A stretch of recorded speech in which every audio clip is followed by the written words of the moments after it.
Michael Hayman is the co-founder of Seven Hills Communication Consultancy, joins me in the studio now. So, I mean, much of this is going to be about PR, about repairing some of the damage that was done earlier. And there's been a great deal of criticism of News Corp's past strategy, if you like, the way it's been handled so far. What can we expect from the Murdochs today?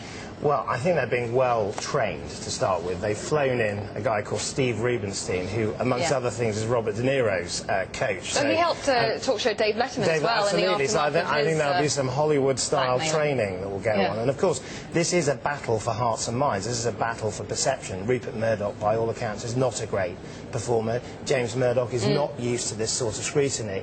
And I think that sort of turning up and saying no comment, as in the way that the Maxwells did in the 90s, is just not going to wash this time round. They're in a tsunami of grief here. They need to basically win back people. They need to win over the parliamentary scrutineers. I think the minute that some of those MPs feel they're not getting what they want is the moment they will turn aggressive. But in the meantime, John Whittingdale, the chairman, he said that he wants a calm and forensic analysis. Do you think he's going to be particularly tough?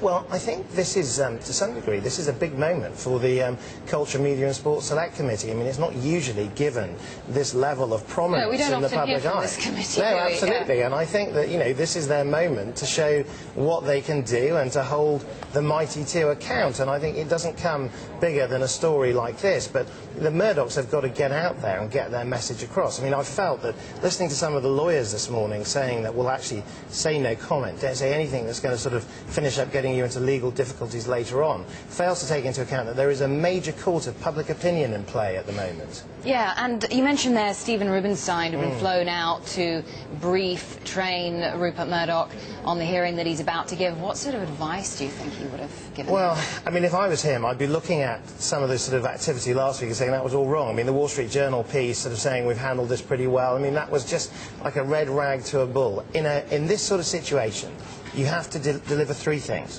concern, action and perspective. You can't ask for perspective first. You can't say we're a big organisation that's doing a lot about it. You have to show your concern, and to some degree they're going to have to throw themselves on the sword, if you like, in terms of agreeing, if you like, with public sentiment that what they've done is wrong, that they're doing their best to put their... How difficult is it going to be to do that without implicating themselves legally? Because we mustn't forget there are ongoing legal inquiries. Well, there are, but they've closed down a major national newspaper as a direct consequence of that. And to some degree, that action is decisive action that shows that concern. But I'm not sure that they are the sort of empathetic individuals that are able to get that concern out to the public. Okay, so then, with that in mind, I mean, you think that actually, I mean, many within News Corp itself, because, you know, a lot of investors, a lot of shareholders expressing their concern about the reputational damage, that the contamination, if you like, from all of this to other parts of the business. And I guess there must be a big concern within News Corp right now that the Murdochs will come across as though they are hiding something.